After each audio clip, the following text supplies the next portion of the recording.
जरा lecture slide आप साथ शेयर करें।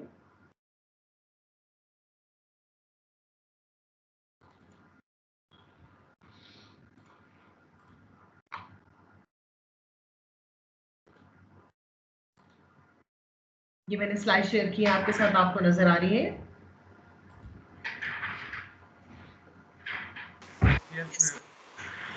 यस ठीक है, तो कल हमने नया एक कॉन्सेप्ट देखा था, that was the network functions. ठीक है, और नेटवर्क फंक्शंस जो हैं उनके हमने बेसिक्स पढ़े थे। नेटवर्क फंक्शन है सच अभी हमने नहीं पढ़ा, हमने दो चीज़ें पढ़ी थी। एक हमने पढ़ा था कि हमारे पास एक जनरलाइज्ड फॉर्म है जिसमें हम सिग्नल्स को रिप्रेजेंट कर सकते हैं, और वो जनरलाइज्ड फॉर्म हमने थोड़ा एक्सप्लोर किया और उसकी मदद से हमने एक बेसिक मैथमेटिकल फार्मूलाज के जरिए नेटवर्क फंक्शंस भी फाइंड किए। और उसके बाद सेकेंड जो चीज़ हमने देखी थी वो जनरलाइज्ड इम्पीडेंसेस एंड एडमिटेंसेस थी, और फिर हमने उसके ज़रिए एस डोमेन सर्किट एनालिसिस का थोड़ा सा एक जो है वो टच हमने यहाँ पर लिया कि हम एस डोमेन में सर्किट एनालिसिस कितनी सिंपली कर सकते हैं, और फिर उसमें आप कोई सा भी स्टेडी स्टेट रिस्पॉन्स जो है वो कैलकुलेट कर सकते हैं किसी भी सर्किट का for any forcing function, if you can define that function in terms of the generalised form that we study. आज हम जो चीज़ पढ़ेंगे that is the network functions. Network function से मुराद ये है कि हमारे पास जो सर्किट है उसमें इनपुट और आउटपुट में क्या रिलेशनशिप होता है because of the hardware of the circuit. ठीक है, now let's read what's written here और फिर हम इसके बारे में बात करते हैं। Since the input x of t and output yt of a linear network are related by a differential equation। अच्छा, ये इसने जनरलाइज्ड डिफरेंशियल इक्वेशन लिखी है। ठीक है, इसमें आपके पास इस जनरलाइज्ड डिफरेंशियल इक्वेशन में अगर आपके पास सेकंड ऑर्डर डिफरेंशियल इक्वेशन हो, थर्ड ऑर्डर डिफरेंशियल इक्वेशन हो, तो उसमें आपके पास n और m की वैल्यूज चेंज होती रहती है। इसमें कुछ चीज़ें देखें, ये देखें इसने कि n दिया है y के डेरिवेटिव्स के लिए और m दिया है x के डेरिवेटिव्स के लिए। तो पहली बात तो ये है कि इसका मतलब हरगिज ये नहीं है कि आपके पास अगर सेकंड ऑर्डर इक्वेशन है इन टर्म्स ऑफ y तो सेकंड ऑर्डर ही है इन टर्म्स ऑफ x।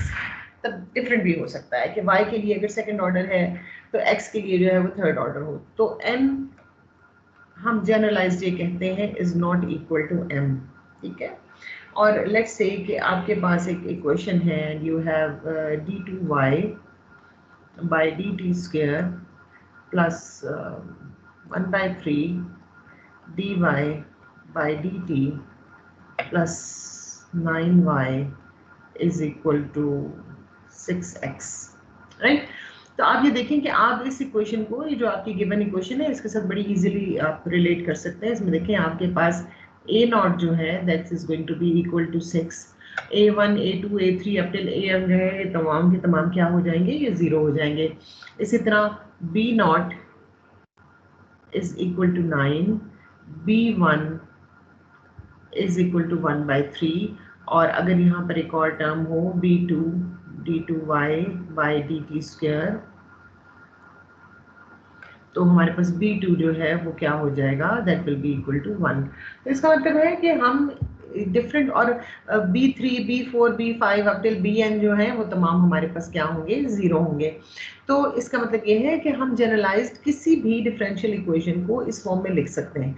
और अगर आपको ख्याल हो कि हमने अभी तक जो लीनियर नेटवर्क्स पढ़े हैं जिसमें r और l और c's लगे हुए हैं, उसमें हमारे पास डिफरेंशियल इक्वेशन में ही इनपुट आउटपुट रिलेशनशिप आता है।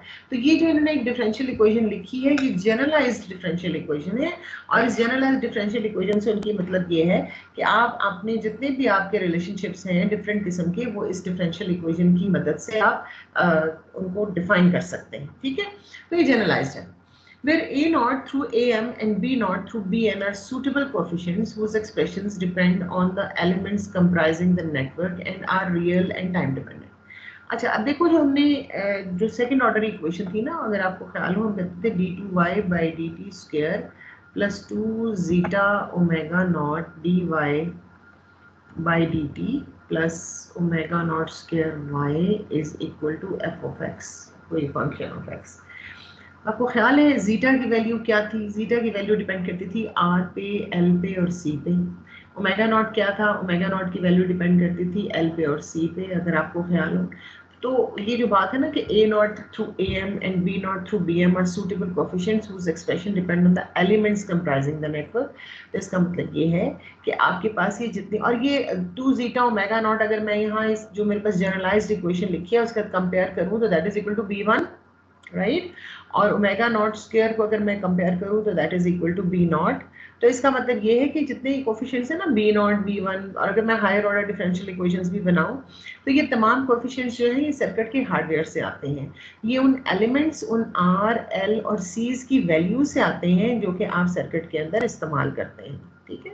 तो ये B N minus one up till B one B naught A M minus one A M minus two up till A one और ए नॉट जो है, ये तमाम आपके पास सर्किट के हार्डवेयर से आएंगे ये कोफिशिएंट्स। और क्योंकि ये हार्डवेयर से आएंगे they depend on the value of R and L and C. तो ये तमाम आर भी आपको पता है एक रियल नंबर होता है, पॉजिटिव रियल नंबर होता है, और आपके पास एल भी जो होता है वो आपके पास पॉजिटिव रियल नंबर होता है, और सी भी एक रियल नंबर होता है। तो आपके पास जितने भी कोफिशिएंट्स आएंगे बी एन माइनस वन वगैरह और ए एम माइनस वन वगैरह, ये तमाम के तमाम हमेशा क्या होंगे, रियल होंगे। और क्योंकि ये रियल है और कांस्टेंट है, क्योंकि आपने एक दफ़ा सर्किट में वैल्यू लगा दी आर की या एल की या सी की, तो वो वैल्यू हमेशा हमेशा के लिए आपके सर्किट के लिए डिफाइंड है। आप अनलेस के उसको उखेड़ के एक दूसरी वैल्यू लगाएं, वो ये नहीं है कि आपका सर्किट 5 घंटे चलता रहा तो वैल्यू जो है वो कोई एक्सपोनेंशियली चेंज हो गई, it is going to be there. तो ये टाइम इंडिपेंडेंट होती हैं, ये रियल है, ये कोएफिशिएंट्स आपके पास बी एन माइनस वन वगैरह, और साथ के साथ ये टाइम इंडिपेंडेंट। अब यहाँ पर वो कहता है कि आपके पास देखें, अब यहाँ हो क्या रहा है, आप जो ऊपर डिफरेंशियल इक्वेशन आपके पास है इसमें x है और x के डेरिवेटिव्स इन्वॉल्व हैं, और y है और y के डेरिवेटिव्स इन्वॉल्व हैं। अब हमने कल जो काम किया था उसमें हमने कहा था कि हमारे पास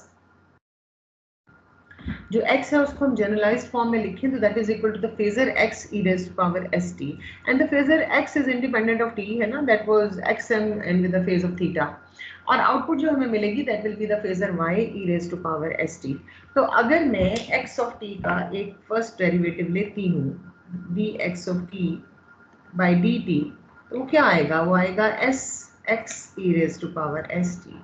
और अगर मैं सेकंड डेरिवेटिव लेती हूँ d2x by dt स्क्वायर, तो वो आएगा s square x e raised to power st। और अगर मैं थर्ड डेरिवेटिव लेती हूँ, यानी सेकंड डेरिवेटिव का फिर एक डेरिवेटिव ले लूँ, तो वो आएगा s cube x e raised to power st। तो ये आप ये देखिए कि इंटरेस्टिंगली इनफ आपके पास जो है वो जब आप इसका डेरिवेटिव लेते हैं इस x ऑफ t का और y ऑफ t का, तो आपके पास यू गेट, देखेंगे d3y बाई dt क्यूब, इसको मैं लिख सकती हूँ this is equal to s cube, और ये मेरे पास जो है वो जो मैंने x ऑफ t डिफाइन किया था वो मेरे पास वापस आ गया, या उसको मैं कह सकती हूँ this is x e raised to power st।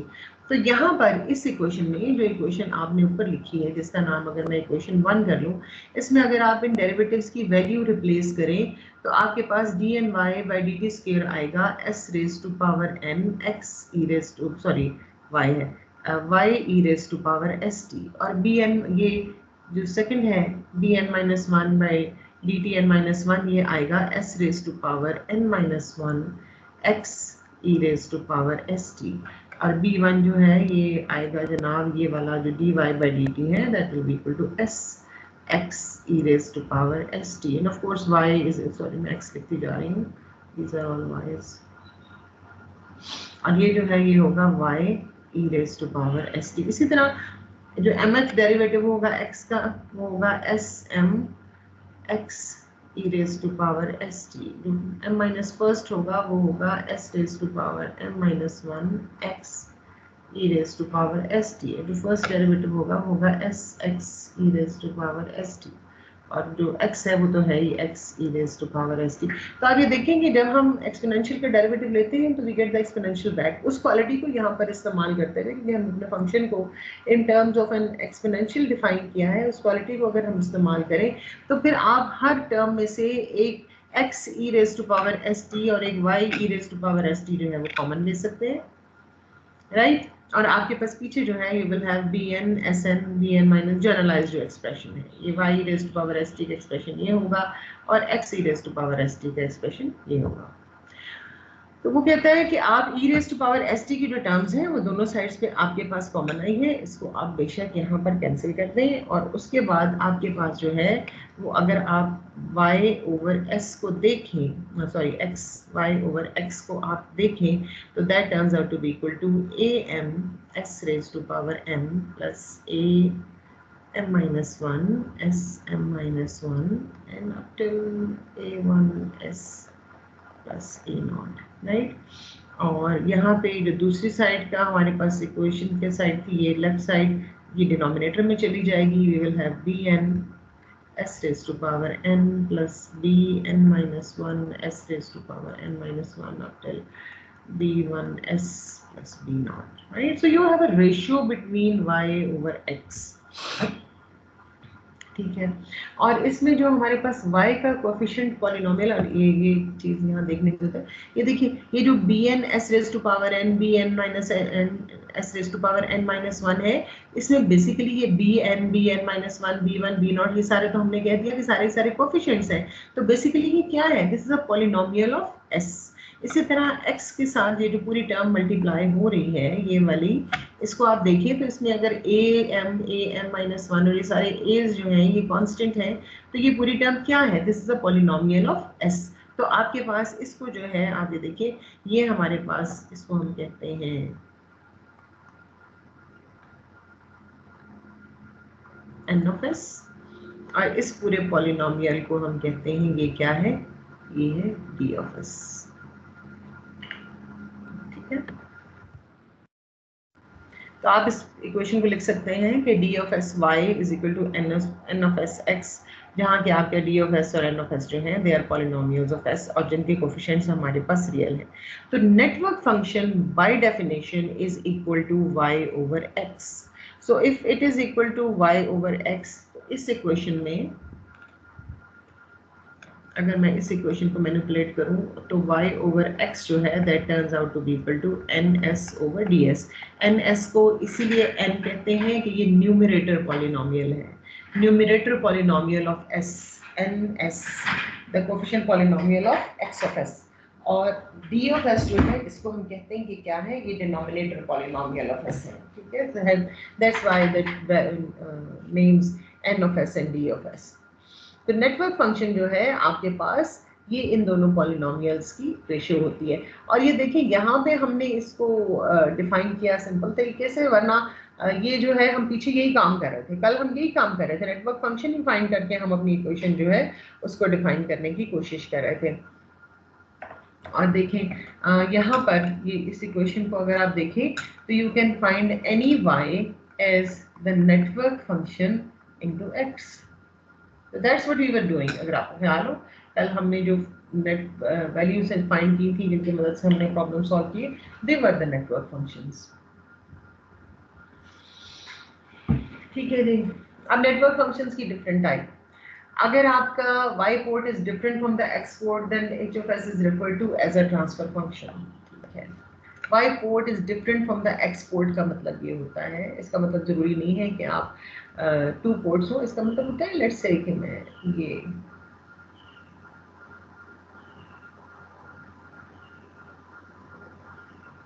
इस तरह की कोई चीज है, यहाँ एक वोल्टेज सोर्स लगी हुई है एंड ये source is my x of s, और मैं यहाँ पे जो है वो वोल्टेज ले रही हूँ, ठीक है। तो क्योंकि मैं जहाँ पे फोर्सिंग फंक्शन अप्लाई कर रही हूँ वो अलग पोर्ट है, अलग 2 पॉइंट्स हैं, और जहाँ से मैं आउटपुट ले रही हूँ वो अलग 2 पॉइंट्स हैं, तो हम इसको कहते हैं कि यहाँ पे अगर हमारे पास the y port is different from the x port, यानी जिन 2 पॉइंट्स पे से आप y पिक कर रहे हो वो 2 पॉइंट्स उन 2 पॉइंट्स से डिफरेंट है, जहाँ आपने x जो है उसको अप्लाई किया, तो हम कहते हैं कि h ऑफ s जो है वो क्या है, वो ट्रांसफर फंक्शन है। और अगर हमारे पास x और y दोनों की फिजिकल डायमेंशन सेम हो तो h of s is referred to as a gain function and expressed in volts per volts और amperes per amperes। यानी अगर आपने फोर्सिंग फंक्शन भी वोल्टेज सोर्स है, और जो आप वाई ऑफ एस ये जो भी आउटपुट आप कैलकुलेट कर रहे हैं वो भी आपके पास वोल्टेज ही है। तो आपके पास जो ट्रांसफर फंक्शन है वो, क्योंकि that is a ratio of Y over X, तो अगर दोनों के दोनों वोल्टेजेस हैं तो ट्रांसफर फंक्शन जो है उसको हम गेन कहेंगे कि हमने वोल्टेज में कितना गेन किया या करंट में कितना गेन किया। तो अगर ये दोनों के दोनों वोल्टेजेस हैं तो ट्रांसफर फंक्शन की डायमेंशंस होंगी वोल्ट्स पर वोल्ट्स, और अगर ये दोनों करंट्स हैं तो ट्रांसफर फंक्शन की डायमेंशंस होंगी एम्पियर पर एम्पियर। लेकिन अगर आपके पास आउटपुट जो है वो वोल्टेज है और इनपुट जो है वो आपके पास करंट है, या आउटपुट आपके पास करंट है और इनपुट जो है वो आपके पास वोल्टेज है, तो फिर डिफरेंट होगी। लेट्स से कि आपके पास जो ट्रांसफर फंक्शन आता है H of S that is equal to, आपने आउटपुट में ली वोल्टेज और इनपुट में लिया आपने करंट। तो ओम्स लॉ कहता है कि ट्रांसफर फंक्शन जो है इसके हमारे पास इम्पीडेंस के यूनिट्स होंगे, और हम इसको जो है हम इसको भी ये कह सकते हैं कि ये हमारे पास एक ट्रांस इम्पीडेंस सर्किट है, ठीक है, यानी हम वोल्टेज और करंट की रेशियो मालूम करें। या अगर आपके पास एच ऑफ एस जो है that is equal to I of S over V of S, तो ये जो है इसके यूनिट्स एडमिटेंस के यूनिट्स होंगे, और यहाँ पे इसके इम्पीडेंस के यूनिट्स होंगे, ठीक है। तो यहाँ पे ये ख्याल रखिएगा कि आपका ट्रांसफर फंक्शन जो है अगर वो टू पोर्ट है, यानी हमारे पास दो डिफरेंट पॉइंट्स पर एक्स और वाई हैं, तो फिर आपके ट्रांसफर फंक्शन की डायमेंशंस क्या हैं? क्या ये गेन फंक्शन है यानी वोल्टेजेस की रेशियो है या करंट्स की रेशियो है, या ये ट्रांस इम्पीडेंस है या ट्रांस एडमिटेंस है? तो ये आपके पास चार तरह के ट्रांसफर फंक्शन जो है पॉसिबल है। If the y port is the same as the x port, then h of s is called a driving point function. Specifically, it is a driving point impedance if x is the current and y is the voltage of the port. A driving point admittance if x is the voltage and y is the current. Let's see.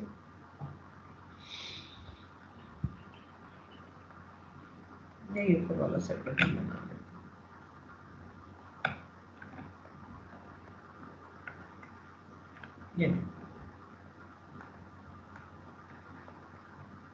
ये आपकी voltage है और इनको join करके ये आपका current है जो कि आप फाइंड करना चाहते हैं, यानी एक ही पोर्ट के ऊपर दोनों वैल्यूज हैं। ख्याल रखिए जब एक ही पोर्ट के ऊपर दोनों वैल्यूज होंगी तो फिर दोनों वैल्यूज वोल्टेज और दोनों वैल्यूज करंट नहीं होंगी, एक वोल्टेज होगी और एक आपके पास करंट होगी। तो एक तो ये हो सकता है कि आपके पास, अब ये आप यहाँ पर इस हालत में जब आप इसको सॉल्व करेंगे, जरूरी नहीं कि कोई सोर्स ना हो सकता सेपरेट में सोर्स भी लगे, मैंने सिंप्लीफिकेशन के लिए आपके सोर्स नहीं लगाए, ठीक है। तो इस हालत में जब आप इसको करेंगे तो आपके पास जो ड्राइविंग जो एच ऑफ एस है, इस वक्त ये H of S driving point function कहलाएगा। जब आपकी दोनों पोर्ट्स जो हैं वो एक ही जगह से एक ही पॉइंट से आप दोनों सिग्नल्स को उठाएंगे, जैसे वोल्टेज और करंट को या करंट और वोल्टेज को अगर आप एक ही पॉइंट से उठा रहे हैं, तो फिर आपके पास जो ट्रांसफर फंक्शन है उसके लिए जो वर्ड यूज होता है that is the driving point function. अच्छा, ड्राइविंग पॉइंट फंक्शन में ना हमेशा हम इम्पीडेंस या एडमिटेंस की ही बात करते हैं, यानी हम गेन मालूम करने की कोशिश करते हैं कि हमारा सर्किट जो है वो इम्पीडेंस और एडमिटेंस की क्या वैल्यू है जो कि कंट्रीब्यूट कर रहा है। तो अगर आपका driving point function voltage over current है तो उसकी डायमेंशंस इम्पीडेंस के डायमेंशंस हैं, और अगर आपका ड्राइविंग पॉइंट फंक्शन जो है वो करंट ओवर वोल्टेज है तो उसकी डायमेंशंस जो है वो एडमिटेंस की डायमेंशंस, ठीक है जी। कोई क्वेश्चन?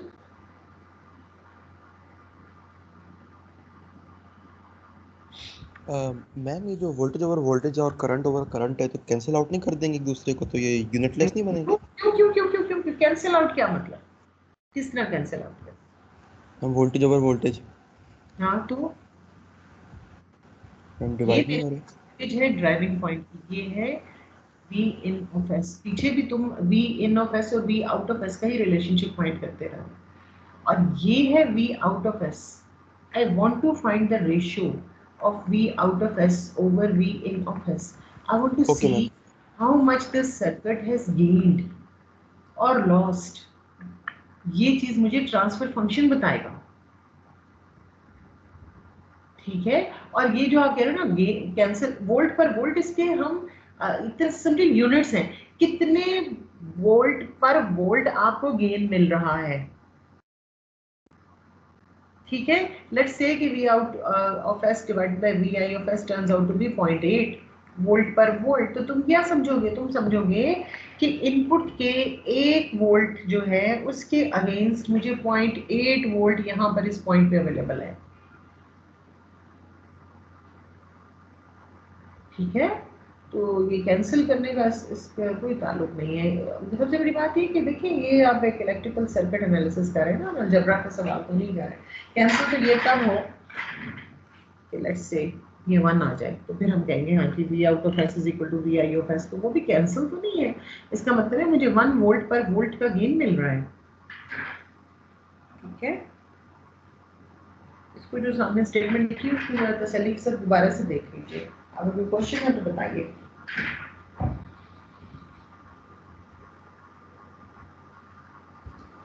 मैम ये ड्राइविंग पॉइंट फंक्शन में हम गेन नहीं फाइंड कर सकते ना? नहीं, देखो ना, एक ही पॉइंट एक ही पोर्ट के ऊपर लगे हुए ना, तो या अगर आप जो रेशियो है वो वोल्टेज की करंट से लोगे या करंट की वोल्टेज से रेशियो लोगे।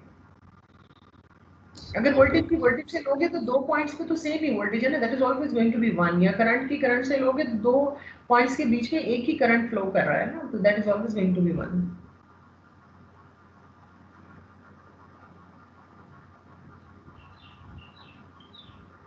ठीक है, सही है, थैंक यू। अच्छा जी, अब हम बात करते हैं पोल्स एंड जीरोस की।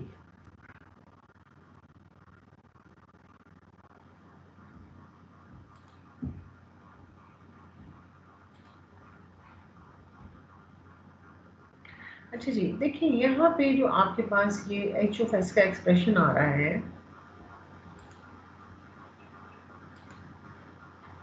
ये देखिए ये जो एच ऑफ एस का एक्सप्रेशन आ रहा है, इसमें मेरे पास न्यूमरेटर भी एक पॉलिनोमियल ऑफ एस है,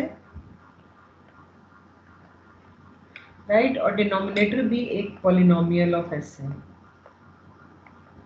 राइट। और जितने कोफिशिएंट्स हैं पॉलिनोमियल के, ये तमाम के तमाम कोफिशिएंट्स क्या हैं, ये रियल हैं। आपने जितने भी कोफिशिएंट्स जो हैं वो मालूम किए, all of them are real.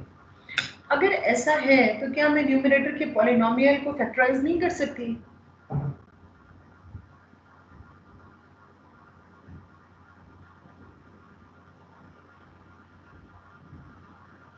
जवाब दीजिए, क्या मैं न्यूमरेटर के पॉलिनोमियल को फैक्टराइज नहीं कर सकती? Yes ma'am. ठीक है, अब आप मुझे बताइए कि आपके पास एक क्वाड्रेटिक पॉलिनोमियल हो तो उसकी कितनी रूट्स होती हैं?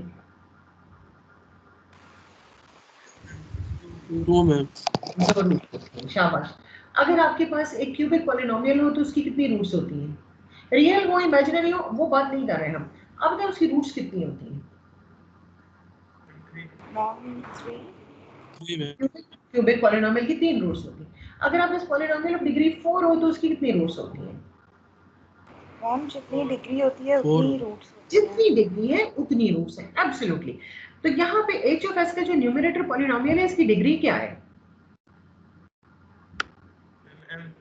m, इसकी डिग्री m है, तो इसकी कितनी रूट्स होंगी?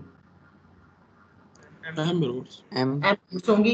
इसी तरह डिनोमिनेटर के पॉलिनोमियल की डिग्री n है और इसकी कितनी रूट्स होंगी? इसकी n रूट्स होंगी। तो मैं इसको इसकी रूट्स की फॉर्म में भी तो लिख सकती हूँ ना, मैं कह सकती हूँ this is equal to s minus z1, s roots का मैंने जो भी रूट्स फाइंड करूंगी उसको z1 z2 कह रही हूँ, up till s minus zm। I can write this thing as such. और डिनोमिनेटर जो है उसको लिख सकती हूँ s minus p1, s minus p2 and up till s minus pn। देखिए ठीक है, इस तरीके से भी लिख लूं तो कोई हर्ज तो नहीं है ना। रूट्स में रूट्स फाइंड करना कोई मसला नहीं है, मेरे पास अब बहुत मैथमेटिकल टूल्स हैं जिनकी मदद से मैं अगर 50 भी रूट्स हैं तो मैं फाइंड कर सकती हूँ कि वो क्या आएंगी। ठीक है, you can always find those, that is not the issue. Issue ये है कि आप इस तरीके से पॉलिनोमियल के रूट्स फाइंड करके इसको इस तरह लिख सकते हैं। अब आप मुझे बात बताएं कि ये s की रूट्स हैं, न्यूमरेटर की अगर s जो मेरी ऑपरेशनल फ्रीक्वेंसी है वो मैं इस तरह ट्यून करूं कि s जो है वो z1 के बराबर हो जाए, तो मेरे ट्रांसफर फंक्शन पे क्या असर होगा? 0 हो जाएगा मैम। 0 हो जाएगा, एब्सोल्युटली। s अगर z2 के बराबर हो जाए तो भी 0 हो जाएगा, s अगर zm के बराबर हो जाए तो भी। इनमें से अगर कोई भी वैल्यू के ऊपर मैं जाके ऑपरेट करने की कोशिश करूं तो मेरा ट्रांसफर फंक्शन क्या हो जाएगा? 0 हो जाएगा। तो न्यूमरेटर की जो रूट्स होती हैं इनको हम कहते हैं सिस्टम जीरोस। ठीक है, इनको हम बुलाते हैं सिस्टम जीरोस, और ये इसीलिए इनके लिए जी का वर्ड यूज किया। अब मुझे बताओ, अगर एस मेरी ऑपरेशनल फ्रीक्वेंसी मैंने ट्यून की और वो P1 के बराबर हो गई, मैंने ऑपरेशनल फ्रीक्वेंसी P1 के ऊपर, अब वो मेरी ऑपरेशनल फ्रीक्वेंसी कॉम्प्लेक्स है या रियल है या जो भी है, फिलहाल ये एक हाइपोथेटिकल क्वेश्चन है कि मेरी ऑपरेशनल फ्रीक्वेंसी जो है वो P1 के बराबर होगी, क्या इफेक्ट होगा HFS पे? इंफिनिटी हो जाएगा, है ना, ये इंफिनिटी हो जाएगा, अनडिफाइंड हो जाएगा, एकदम से इट विल गो, एकदम से राइज आएगा, आपको सर्किट में एक स्पाइक फील होगी। तो ये जो है एस P2 के बराबर हो जाए या एस P3 के बराबर हो जाए या फिर Pn के बराबर हो जाए, तो मेरे पास HFS जो है उसमें स्पाइक आएगा और वो इन्फिनिटी की तरफ जाने की टेंडेंसी दिखाएगा। तो इसलिए जो डिनोमिनेटर की रूट्स होती हैं उनको कहते हैं सिस्टम पोल्स, क्योंकि उस पर पोलर बिहेवियर नजर आता है। सिस्टम जो है वो या तो एक पॉजिटिव इन्फिनिटी की तरफ जाने की कोशिश करता है या एक नेगेटिव इन्फिनिटी की तरफ जाने, यही दो पोल्स है ना आपके पास एक इलेक्ट्रिकल सिस्टम में, या पॉजिटिव इन्फिनिटी या नेगेटिव इन्फिनिटी। तो आपके पास आपका सिस्टम जो है वो या तो पॉजिटिव इन्फिनिटी की तरफ जाएगा या नेगेटिव इन्फिनिटी की तरफ जाएगा। तो हम कहते हैं कि जो डिनोमिनेटर की पोल्स हैं, डी ऑफ एस की रूट्स हैं, इनको हम कहते हैं ये क्या है, ये सिस्टम पोल्स हैं। Let's go back to that page. ठीक है जी। और के जो है ये इसने क्योंकि एक स्टैंडर्डाइज्ड किस्म का मैथमेटिकल तरीके से काम करने की कोशिश की है, मैं इस के की भी आपको एक्सप्लेनेशन देती हूँ। देखिए, जब कभी आप रूट्स फाइंड करते हैं ना, तो उसका तरीका ये होता है कि जो हाईएस्ट डिग्री का आपके पास टर्म होती है ना, उसके कोफिशिएंट को आप 1 करते हैं, यानी आपको ख्याल हो x² + 2x + 1 = 0, मैं रूट्स फाइंड करूंगी। अच्छा, अगर मेरे पास हो 2x² + 2x + 3 = 0, तो इसको करने का बेहतर तरीका, जो स्टैंडर्ड तरीका, मैथमेटिकल तरीका, जो एल्गोरिथम्स भी लेते हैं, दैट इज x² + 2/2x + 3/2 = 0। यानी आप जो हाईएस्ट डिग्री की टर्म है उसके कोएफिशिएंट को क्या करते हैं, उसके कोएफिशिएंट को आप 1 करने की कोशिश करते हैं। तो यहाँ पर भी आप हर टर्म को am के साथ डिवाइड करेंगे, ठीक है, और एक am जो है उससे आप मल्टीप्लाई भी करेंगे।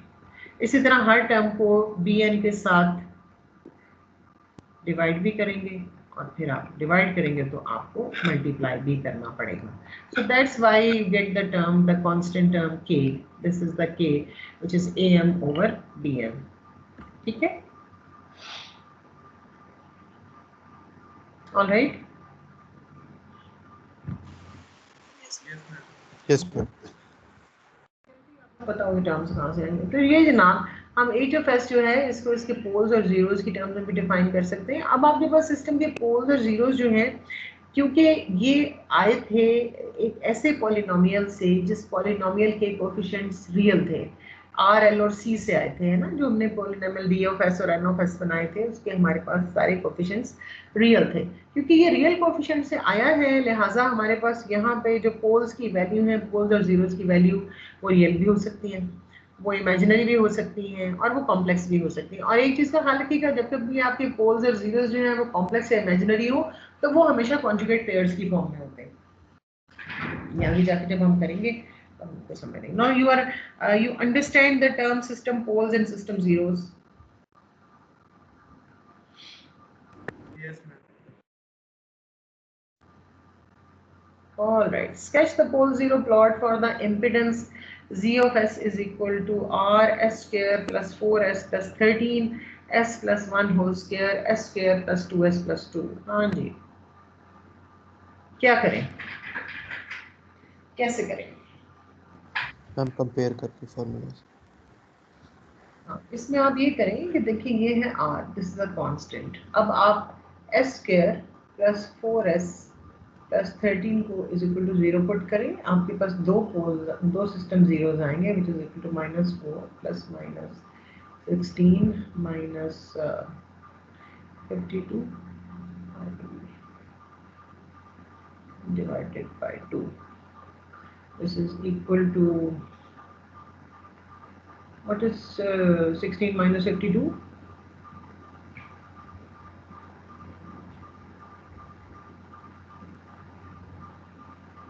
36। मैम -36। -36। तो ये जो है ये आपके पास हो जाएगा -4 + -6j divided by 2, which is equal to -2 + -3j। ठीक है। तो आपके पास जो सिस्टम के जीरोस आते हैं वो आपके पास आएंगे -2, यानी दो सिस्टम जीरोस आएंगे आपके पास। z1 जो है that will be equal to -2 +3j और z2 जो है that will be equal to -2 -3j। ठीक है,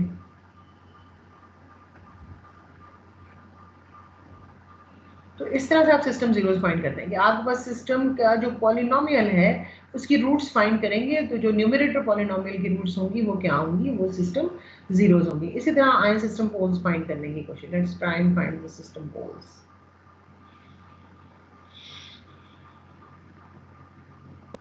जी, s+1 होल स्क्वायर, तो आपके पास s is equal to what,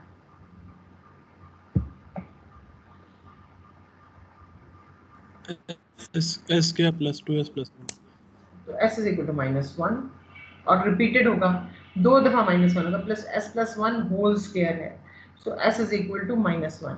तो आपके पास एक सिस्टम पोल जो है p1 is equal to -1, p2 is also equal to -1 और दूसरा जो है वो आपके पास आता है जी s² + 2s + 2 that should be equal to 0।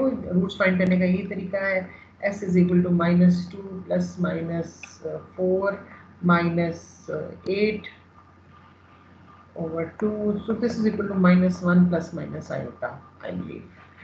ठीक है, तो ये आपके पास जो है P3 है वो है -1 प्लस आयोटा और P4 जो है वो है -1 आयोटा। ठीक है, या J लगाना चाहिए, मैंने आपको पता नहीं, यहाँ पे J नहीं, आयोटा यूज करेंगे इलेक्ट्रिकल इंजीनियरिंग में, वी हैव यूज J। ठीक है जी। अब उसने कहा sketch the pole zero plot for impedance, तो हमने करना क्या है, हमने इस पोल जीरो प्लॉट को स्केच करना है।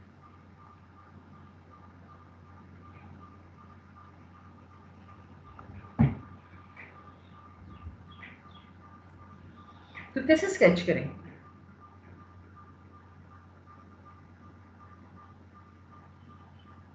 आपका वेरिएबल क्या है, स्केचिंग तो वेरिएबल के अगेंस्ट होती है ना, कि आपका वेरिएबल क्या है यहाँ पे, हम एक रियल एक कॉम्प्लेक्स है। हाँ लेकिन एस, शाबाश, हमारा वेरिएबल क्या है, एस, और एस क्या था, S was equal to sigma plus J omega. तो आपने इसको कैसे स्केच करना है, आपको चाहिए एक, sorry the line is not straight, I apologise, मैं इसको ट्रेस करके दोबारा करने की कोशिश करती हूँ अगर हो गया।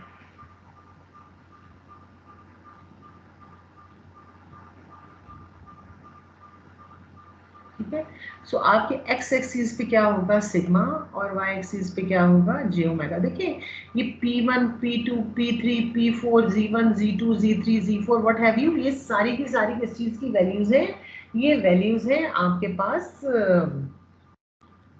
उसकी एस की। ठीक है, तो ये एस प्लेन के ऊपर जो है वो प्लॉट होंगी और एस हमारे पास क्या है, S is equal to sigma plus J omega. तो हम पहले जो है वो Z1 प्लॉट करते हैं, Z2 प्लॉट करते हैं, this is equal to 1, this is equal to 2, this is equal to 3, then I have a -1 -2 -3, then I have a j and 2j and 3j।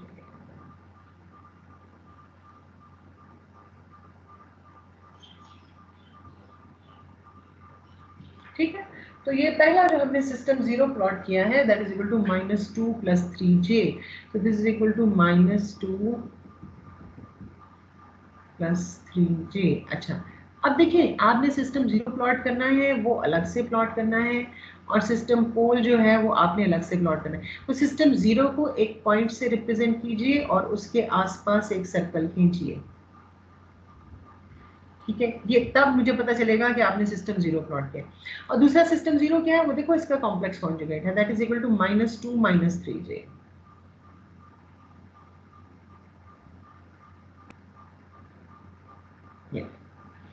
तो ये आपने दो सिस्टम जीरो जो है वो प्लॉट करेंगे। अब हमारे पास अगला आता है जी सिस्टम पोल्स प्लॉट करने हैं। कितने सिस्टम पोल्स हैं हमारे पास, 4 सिस्टम पोल्स हैं। P1 is equal to -1, so poles जो है वो क्रॉस से मल्टीप्लाई होंगे। ठीक है, P2 इज ऑल्सो -1, आप एक और क्रॉस इसके ऊपर सुपर इम्पोजिंग दूसरे इंक से लगाएंगे। ये रिपीटेड पोल्स हैं, आपने ये दिखाना है कि ये रिपीटेड पोल्स हैं। फिर P3 is equal to -1 plus J, so this is equal to a pole here which is equal to -1 plus J, circle लगाया और उसके ऊपर क्रॉस। ठीक है जी, इसी तरह -1 - J डॉट लगाया और उसके ऊपर क्रॉस। तो ये आपका यहाँ पर पोल जीरो प्लॉट स्केच हुआ है। This is a pole zero plot जो कि हमने स्केच कर लिया जी।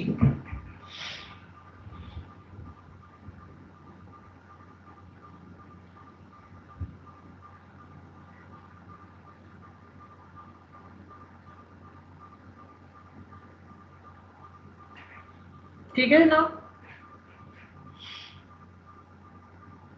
Yes Yes, ma'am. ma'am. एक गलती जो स्टूडेंट्स करते हैं, जो आपने नहीं करनी, आपने ये नहीं करना कि पोल स्केच किया, एक्स लगाया और उसे सर्कल लगा दिया।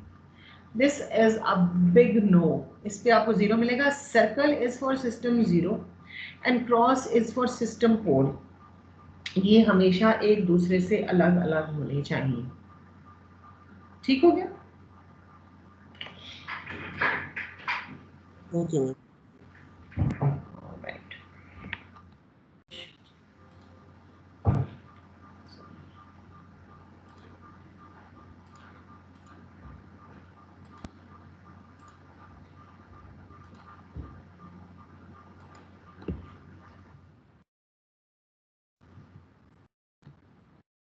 Right. अब हम जरा अगले का एक आध पार्ट जो है वो करने की कोशिश करते हैं। आप जरा मुझे बताइएगा कि कैसे मैं इसको करूं। वो कह रहे हैं जी, obtain the expression of the type h of s is equal to ns over ds if h of s has a pole p1 is equal to -5 and h of 0 is equal to 10। अच्छा, आप ख्याल रखें, देखिए एक मैं आपको बात कहूँ, जरूरी नहीं है कि आपके एक ही एक्सप्रेशन आए। जब वो आपको लूज कंडीशंस देगा ना, तो h of s की एक से ज्यादा एक्सप्रेशंस भी आ सकते हैं जो सेटिस्फाई करें इस कंडीशन को। करना हमने क्या है, हमने सिर्फ उसकी कंडीशन जो है उसको सेटिस्फाई करना है। So we have h of s जी। वो कहता है, हम पहला वाला पार्ट जो है ना, इसको हम कहाँ गया, h of s is a pole p1 is equal to -5। तो एक तो मुझे ये पता चल गया है कि मेरे पास डिनोमिनेटर में एक s प्लस 5 टाइप की टर्म्स आनी चाहिए, क्योंकि तभी होगा ना। मैं s plus 5 is equal to 0 put करूंगी तो s इज इक्वल टू -5 मेरे पास पोल आ जाएगा डिनोमिनेटर का। तो उसने कहा कि पोल जो है -5 हो, तो इसका मतलब है मेरे पास डिनोमिनेटर में एक s प्लस टाइप की 5 टाइप की टर्म होनी चाहिए। और दूसरा उसने कहा है कि h of 0 is equal to 10। ठीक है, अब जब मैं h of 0 डालूंगी तो ये मेरे पास डिनोमिनेटर में क्या आएगा? अगर मैं इसको 0 डालूं तो डिनोमिनेटर में मेरे पास क्या आएगा भाई? 5 ठीक है ना, 5 आएगा। तो अगर मैं न्यूमरेटर को 50 कर दूं तो won't I get both conditions will be satisfied कि h of s as a pole p is equal to -5 and h of 0 is equal to 10। Yes Yes, ma'am. That's it. बस ये काम करना है हमने मतलब उन कंडीशंस को सेट। अब जरूरी नहीं है कि ये एक ही हो सकता है कि और भी हो, आप इसमें अपनी मर्जी से 0 इंसर्ट कर सकते हैं, लेकिन आपको करने नहीं चाहिए। ठीक है, जितनी कंडीशन दी हुई है उसके ऊपर करें। अच्छा जी, बी देख लें। कहता है h of s as a 0, z is equal to -10 raised to power 3 and h of 0 is equal to 1। Alright, हम b को देख लेते हैं। h of s में वो कहता है कि एक 0 जो है वो हमारे पास 10 raised to power -3 पे होना चाहिए। सो s plus 10 raised to power 3। ठीक है, and h of 0 is equal to 1। तो वो कहता है कि h of 0 जो है वो 1 हो, तो h of 0 इस हालत में क्या होगा? 10 raised power 3. 10 raised to power 3। तो मैं इसको कह सकती हूँ कि this is equal to 10 raised to power -3 into s plus 10 raised to power 3। ठीक है ना, क्योंकि देखो ना मेरा स्टैंडर्ड फॉर्म जो है h of s का that was equal to k, और हमारे पास जो है वो हमारा न्यूमरेटर का जो कि पॉलिनोमियल था डिवाइडेड बाय डिनोमिनेटर का पॉलिनोमियल। तो मैंने न्यूमरेटर का पॉलिनोमियल जो है वो s + 10⁻³ बनाया, डिनोमिनेटर का पॉलिनोमियल जो है वो s⁻0 बनाया, और k जो है वो मैंने यहाँ पर 10⁻³ कर दिया। ठीक है, k = 10⁻³ n of s = s + 10⁻³ d of s = s⁻0। ठीक है, Yes, ma'am. ऑलराइट। अब पार्ट सी जरा आप करा दें, वो थोड़ा मुश्किल है इसलिए वो आप करा दें। h of s has the roots z1 = 0, z2 = -3, p1 = p2 = -1, p3 = -7 and h of 2 = 1/9। What should I do भाई? तो मेरे इसमें मदद करें मेरी।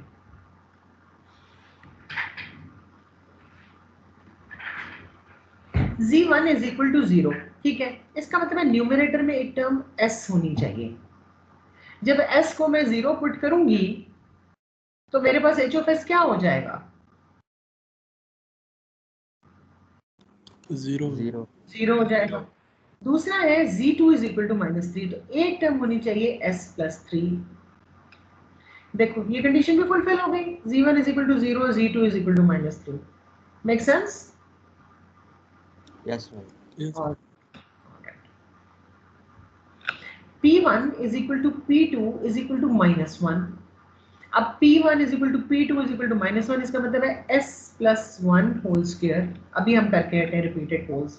p1 = p2 = -1, p3 = -7, so s + 7। ठीक है, एंड h of 2 = 1/9। इसके बारे में जरा मुझे बता दें।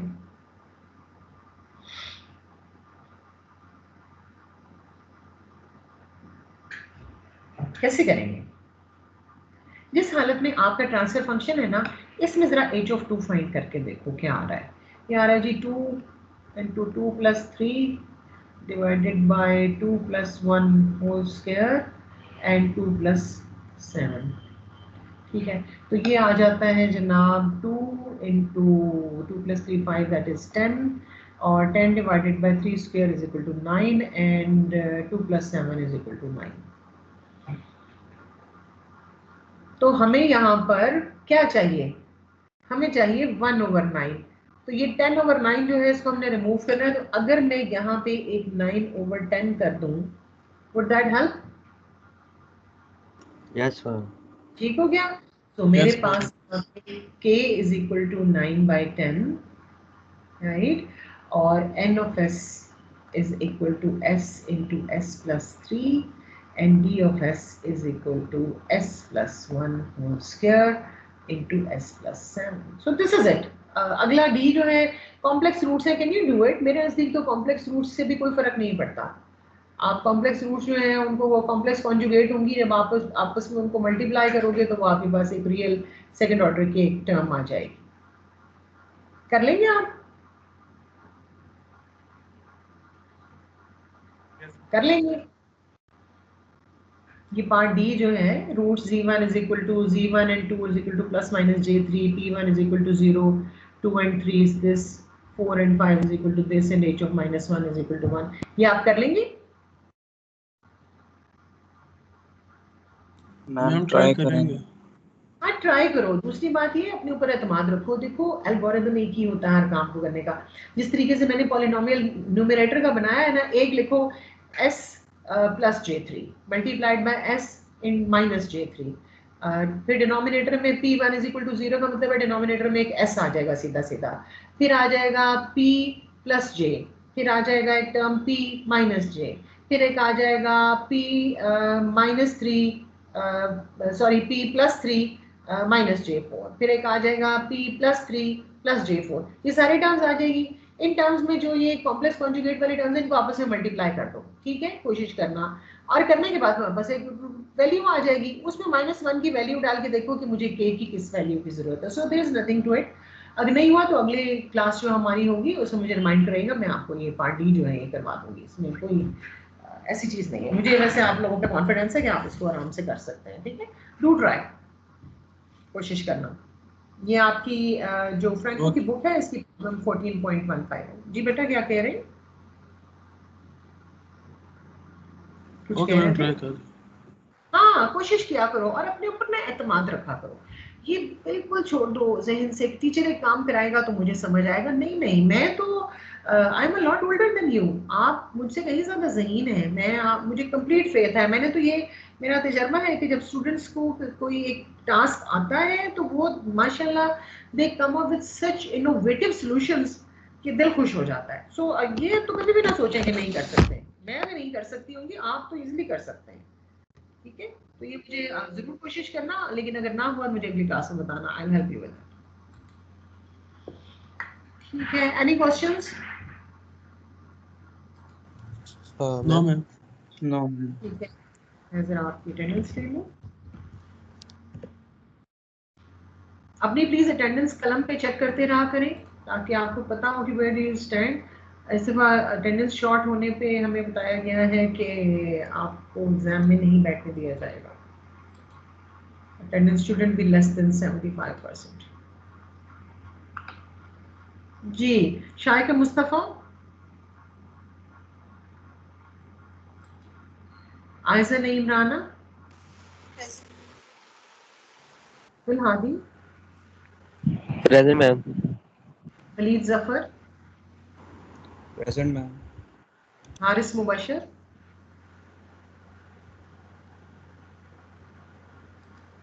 Mohammad Usama Mustafa, present ma'am. Hamza Zeb Ali, present ma'am. Mohammad Ali bin Mushtaq, present ma'am. Ayesha Naseem Rajput, present ma'am. Mohammad Abdullah Azhar, Mohammad Abdullah Azhar. यार इनको अब्दुल्ला अजहर को बताएं इनकी अटेंडेंस शॉर्ट हो रही है। He needs to come to the class. Okay ma'am. जी, सैयद हमजा अली, प्रेजेंट मैम। साद बिन आमिर, साद बिन आमिर। ये साद बिन आमिर की अटेंडेंस शॉर्ट है। काइंडली सी यार ये नाम प्लीज नोट कर लीजिए, इन स्टूडेंट्स को इन्फॉर्म कीजिए। साद बिन आमिर। क्या हुआ साद बिन आमिर को? वो छोड़ चुका है मैम। अच्छा, इज गॉन। ठीक है। Yes ma'am. Karim Hussain, Karim present Hussain, ma'am. Amna Munir, Amna Munir, Mashhood Ahmed, present ma'am. Amna Saleem, present ma'am. Aman Aftab, present ma'am. Jazib Irfan, present ma'am. Tanseer Tipu, present ma'am. Waseem Arif,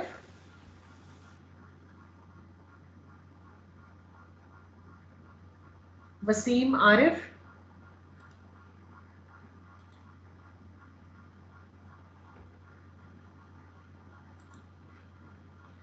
Mohammad Hashim Zulfiqar, Mohammad Hashim Zulfiqar. Hashim की भी अटेंडेंस शॉर्ट हो गई है। Mohammad Haris, present ma'am. Syeda Iman Fatima, present ma'am. Taha Khalid, yes ma'am. Farjam Tayal yes ma'am. Zulfiqar और Taha Khalid, present ma'am. Fatima yes Zafar. Ma'am. जी जी ठीक है। Present ma'am. Fatima Zafar, Mir Muzammil Khan, present ma'am. Mir yes ma'am. Muzammil, present. Shumaila Naveed, present ma'am. Hayka Ansar, present Hayka ma'am. Ansar, Aliya Rubab, present ma'am. Present ma'am.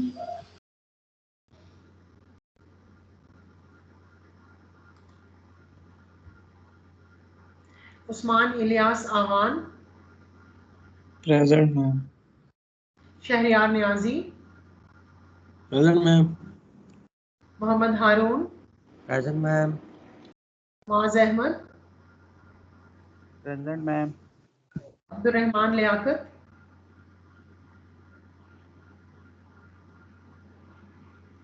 Abdurrahman Liaquat, Qasim Iftikhar, present ma'am. Mansoor Ahmed Khan, present ma'am. Mohammad Aliyan, present ma'am. Mohammad Bilal Malik, Mohammad Bilal Malik, Mohammad Saad present Waheed, ma'am. Mohammad Saad Waheed present है? Bilal Malik ma'am. ठीक है। Mohammad Saad Waheed, Mohammad Saad Waheed,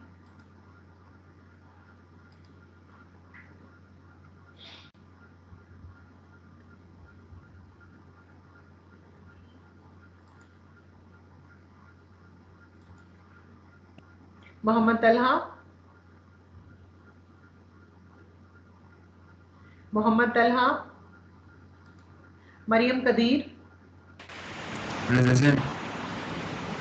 Mohammad Talha present है? मरियम कदीर,